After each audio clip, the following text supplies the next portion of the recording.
क्या है पूरा मामला?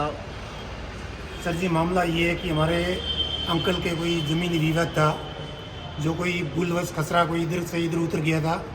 उसका शुद्धिकरण के लिए हमने एसडीएम कोर्ट बागोड़ा में स्टे लगा रखा है और वो स्टे अभी विचाराधीन था। दिनांक 27/12/2024 को दोपहर में 2 बजे 3 ट्रैक्टर अनाधिकृत रूप से 8-10 लोग आए और उन्होंने खड़ाई करना शुरू कर दिया। फिर हमने पुलिस को सूचना दी तो कुछ समय बाद मौके पर पुलिस आई तो ये वहाँ से भाग गए और पुलिस ने समझाइश करके मामले को शांत किया। उसके बाद हमारे अंकल के जो एक ही लड़का है उसको पुलिस ने बोला कि आप इन्होंने न्यायालय के आदेश का उल्लंघन किया है स्टे का, आप बागोड़ा पुलिस थाने आ जाओ और एफआईआर दर्ज करवा दो, इनके खिलाफ कार्रवाई करेंगे। भाई वह बागोड़ा चला गया। पीछे से 5 जने रामा गेना, अमरा मेघा, पारस देवी, वाइफ ऑफ रमेश कुमार, चंपालाल हराराम, रमेश कुमार हराराम, ये आए। उस दरमियान मेरी काकी वहाँ उनको मना करने गई तो आगे से संपाराम ने मुक्का मारा और अमराराम ने धक्का दिया, जैसे वो गिर गई। इस अवस्था में फिर ये होने के बाद में हल्ला मचा तो पड़ोसी ने फिर उनको इधर उधर सूचना दी। भाई को भी फ़ोन किया, भाई वहाँ बागोड़ा था। उसके बाद में पड़ोस जैसे तैसे करके उनको लेके आए सरकारी हॉस्पिटल में, वहाँ दाखिल करवाया तो डॉक्टरों ने उनको चेक करने के बाद में मृत घोषित कर दिया।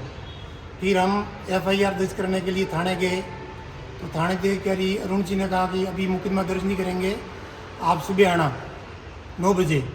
फिर 9 बजे गए तो उन्होंने कहा कि मुकदमा आपने लिख के दिया, ऐसे नहीं करूँगा दर्ज, आप इसमें ऐसा करो कि ऐसा लिख के दो कि आपकी माताजी सदमे से मरी है, ऐसा लिख के दोगे तो मैं दर्ज करूँगा, नेता नहीं करूँगा।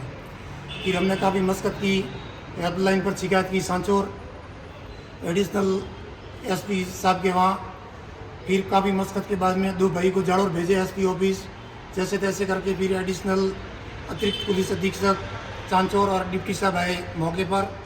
फिर वास्तविक स्थिति उन्होंने देखी, देखने के बाद में 23 घंटे के बाद में एफआईआर दर्ज की और फिर साहब ने कहा कि पोस्टमार्टम कराओ और निष्पक्ष आपकी जांच करेंगे और आपको न्याय देंगे।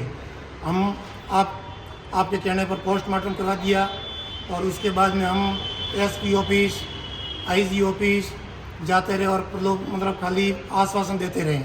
कभी कहते हैं कि डॉक्टरों की मेडिकल आनी है तो मेडिकल भी आ गई है। डॉक्टरों ने स्पष्ट लिख दिया कि भाई ये हड्डियाँ फ्रैक्चर है, इनकी वजह से मृत्यु हुई है। 2 बार डॉक्टरों की तरफ से तहरीक भी करवाएगी, उसमें भी ये लिख दिया कि भाई इसी वजह से मृत्यु संभव है। फिर कहा कि ऑफिशियल रिपोर्ट आने दो, उसके बाद में हथियारों को गिरफ्तार करेंगे।